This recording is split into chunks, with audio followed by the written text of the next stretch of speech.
বিসমিল্লাহির রহমানির রহিম। আমার প্রিয় ভাই ও বোনেরা, আপনাদের সামনে আজকে বলবো ইয়াজুজ মাজুজের আবির্ভাবের ঘটনা। ইয়াজুজ মাজুজ কোনো একটা ব্যক্তির নাম নয়, একটা জাতির নাম। এরা হজরত নূহ আলাইহিস সালামের পুত্র ইয়াফেসের বংশধর। দুনিয়ার সর্ব উত্তর পূর্ব কোণের শেষ প্রান্তে এদের বাসস্থান। তাদের দেশের দক্ষিণে সাগর নামে একটি নদী বিদ্যমান। উক্ত নদীর পানি সর্বদা জমে বরফে পরিণত হয়ে থাকে বলে সেখানে নৌকা বা জাহাজ চলাচল করতে পারে না। তাদের দেশের পূর্বে ও পশ্চিমে বিরাট দুটি পর্বত অবস্থিত। এই উভয় পর্বতের মধ্যবর্তী স্থানে ইয়াজুজ মাজুজের বাসস্থান। পূর্বে এরা তাদের বাসস্থান হতে দলে দলে বের হয়ে পার্শ্ববর্তী দেশসমূহের আদিবাসীদের হত্যা লুটরাজ করে সব কিছু নিয়ে আবার তাদের ঘাঁটিতে ফিরে যেত। এদের অত্যাচার হতে নিরীহ প্রজাবিন্দুকে রক্ষা করার উদ্দেশ্যে বাদশাহ সিকান্দার জুলকার নাইন এক পর্বত হতে অপর পর্বত পর্যন্ত উত্তরে ও দক্ষিণে দুটি কঠিন লৌহ প্রাচীর নির্মাণ করে ওদের যাতায়াতের রাস্তা বন্ধ করে দেন। উক্ত প্রাচীর দুটি উচ্চতায় উক্ত পর্বতদ্বয়ের সমান এবং ৬০ গজ পুরু। ইয়াজুজ মাজুজ প্রত্যহ শত সহস্র চেষ্টা তদবির করেও উক্ত প্রাচীর ভেদ করতে না পেরে আজ পর্যন্ত তাদের সেই ঘাঁটিতে আবদ্ধ আছে। ইয়াজুজ মাজুজ ওই প্রাচীর ভেদ করে বাহিরে আসার জন্য বৃদ্ধ বনিতা নির্বিশেষে প্রত্যেকে দিবারাত্রি কঠোর পরিশ্রম করছে, কিন্তু উহা ভেদ করতে সমর্থ হচ্ছে না। সর্বশক্তিমান আল্লাহর ইচ্ছায় হজরত ঈসা আলাইহিস সালামের অবস্থানকালে একসময় উক্ত প্রাচীর ভেঙে এবং ইয়াজুজ মাজুজগণ পঙ্গপালের ন্যায় তাদের ঘাঁটি হতে দলে দলে বের হয়ে দুনিয়ার সর্বত্র ছড়িয়ে পড়বে। প্রথমে উহাদের একদল তাবারিয়া নামক একটি বৃহৎ হ্রদের তীরে উপস্থিত হবে। উক্ত হ্রদের দৈর্ঘ্য ২০ মাইল ও প্রস্থ ১৪ মাইল।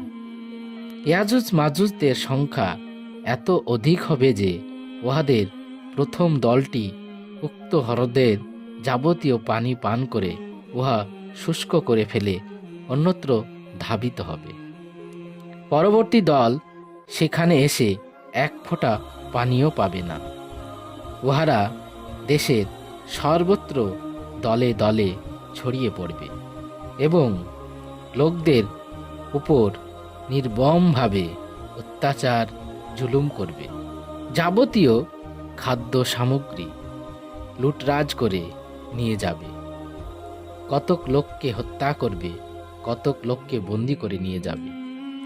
এ সময় হজরত ঈসা আলাইহিস সালাম এর সহিত যারা তুর পর্বতে দুর্গে অবস্থান করবে শুধু তারাই রক্ষা পাবে। একদিকে হজরত ঈসা আলাইহিস সালামের লোকজনের খাদ্য সামগ্রিকও শেষ হয়ে আসবে, কাজে তারা ভীষণ বিপদে পড়ে যাবেন।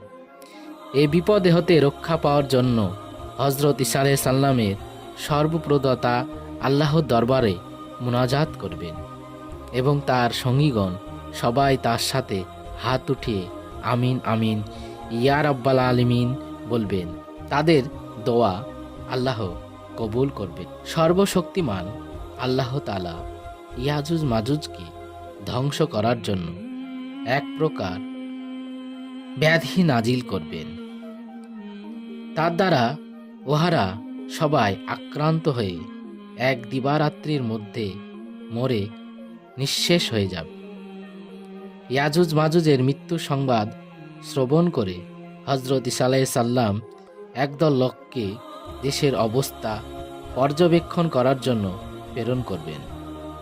তারা ফিরে গিয়ে হজরত ঈসা আলাইহিস সালামকে জানাবে যে দেশে সর্বত্র অগণিত মৃতদেহ পড়ে রয়েছে। সেগুলো পচে এমন দুর্গন্ধ বের হচ্ছে যে কোথাও মুহূর্তমাত্র সময় দাঁড়ানো যায় না। এই সংবাদ শ্রবণ করে হজরত ঈসা আলাইহিস সালাম অত্যন্ত চিন্তিত হবেন। তিনি এই সব পচা মৃতদেহ অপসারণের জন্য আল্লাহ পাকের দরবারে মোনাজাত করবেন।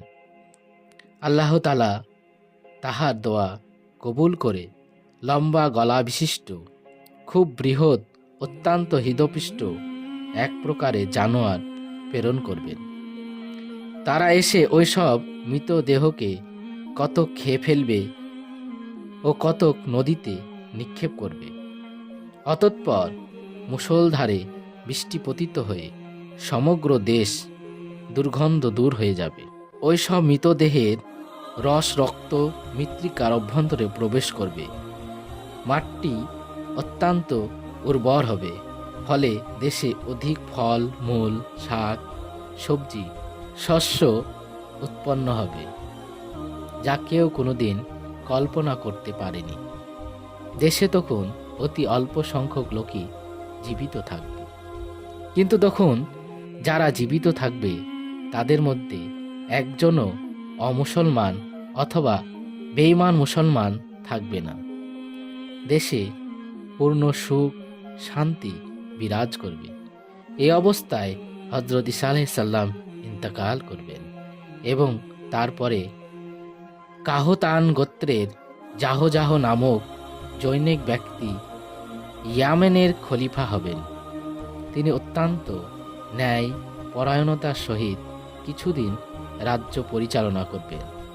বাদশাহ জাহর মৃত্যুর পর আরও কয়েকজন বাদশাহ রাজ্য শাসন করবেন।